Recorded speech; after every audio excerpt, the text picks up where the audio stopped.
దాటికి విద్యార్థుల భవిష్యత్తు గాలికి ఒంగోలు ట్రిపుల్ ఐటీలో అక్రమంగా పదోన్నతులు, గవర్నింగ్ కౌన్సిల్ ఉత్తర్వు లేకుండా ప్రమోషన్లు, గెస్ట్ ఫ్యాకల్టీలను అసిస్టెంట్ ప్రొఫెసర్లుగా డిజిగ్నేషన్లో మార్పులు. ఒంగోలు ట్రిపుల్ ఐటీ అక్రమాలకు అడ్డాగా మారింది. టీడీపీ కూడా ప్రభుత్వ పెద్దల అండదండలతో ఇందులోని అక్రమార్కులు చెలరైపోతున్నారు. ఇక్కడ నిబంధనలకు వ్యతిరేకంగా కొందరు గెస్ట్ ఫ్యాకల్టీలు అసిస్టెంట్ ప్రొఫెసర్లుగా పదోన్నతులు కొట్టేశారు. ఇప్పుడు వీరు విద్యార్థుల భవిష్యత్తును గారికి వదిలేసి గ్రూపు రాజకీయాలు చేస్తున్నారనే విమర్శలు ఉన్నాయి. ట్రిపుల్ ఐటీలో 2017లో టీచింగ్ ఫ్యాకల్టీకి నోటిఫికేషన్ విడుదలైంది. ఎలాంటి రాత పరీక్ష లేకుండా రికమెండేషన్ ద్వారా 40 మంది గెస్ట్ ఫ్యాకల్టీ రిక్రూట్ అయ్యారు. ఏడాది తిరగకుండానే వేళ్లలో 4 మినహా మిగిలిన వాళ్ళందరూ 2018లో అసిస్టెంట్ ప్రొఫెసర్లుగా పదోన్నతులు వచ్చేసాయి. అధికార ఉత్తర్వులు గవర్నింగ్ కౌన్సిల్ ఆమోదం లేకుండా డిజిగ్నేషన్ మార్చేశారు. గెస్ట్ ఫ్యాకల్టీలో ఒకరు అప్పుడు అడ్మినిస్ట్రేటివ్ హోదాలో పదోన్నతులు బరితెగించినట్టు ఆరోపణలని.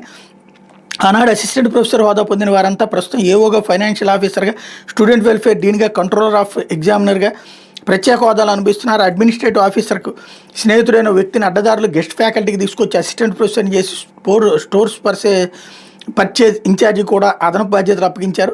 ట్రిపుల్ ఐటీలో 2018లో కాంట్రాక్ట్ టీచింగ్ నోటిఫికేషన్ విడుదల చేశారు. ఈసారి మాత్రం నిబంధనల ప్రకారం ఎంపిక ప్రక్రియ నడిపారు.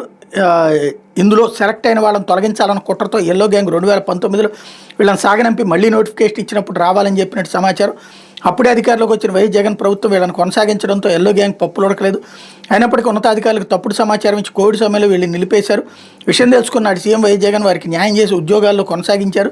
ట్రిపుల్ ఐటీలోని కాంట్రాక్ట్ ఉద్యోగులందరికీ జీతాలు పెంచుతూ జీవో ఇవ్వగా దాన్ని కూడా ఎల్లో గ్యాంగ్ దుర్వినియోగం చేసింది.